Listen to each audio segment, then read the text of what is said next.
कोई भी क्वेश्चन यदि कोट बेस्ड हो ना एथिक्स में, तो चूँकि हमारे पास स्कोप कम होता है, 10 मार्क का होता है, तो हमारे पास स्कोप बहुत कम है।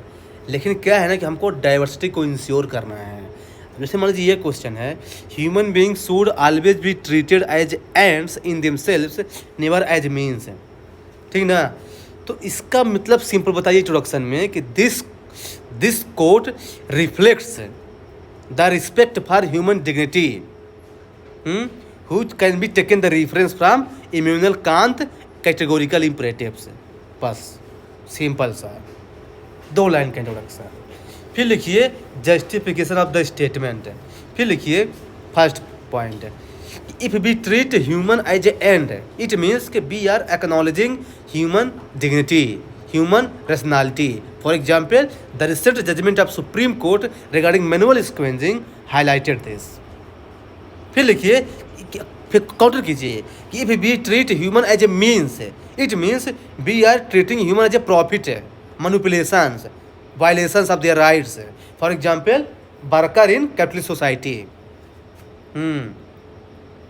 या फिर गिग इकोनॉमी, जो आजकल लोग दिन भर काम करते बेचारे, उनको टाइम नहीं भाई कि उनका क्या ह्यूमन डिग्निटी है, क्या ह्यूमन वैल्यूज है। फिर लिखिए उसका इम्प्लीकेशंस क्या है। देखिए क्या है कि आज के टाइम पे जहाँ आर्टिफिशियल इंटेलिजेंस का ये एज है, जहाँ पे है ना हम लोगों के राइट्स को वलेट कर रहे हैं, चाहे डाटा प्राइवेसी हो, चाहे जो भी हो, चाहे कमोडिफिकेशन ऑफ बीमन हो, है ना, ये बहुत ज़्यादा रेलेवेंट हो जाता है। तो आपको ये लिखना है। फिर लिखिए सीधे से कंक्लूजन कि जनरल क्या है, जो ट्रू प्रोग्रेस है ना वो requires technology and economy to serve humanities but not vice versa.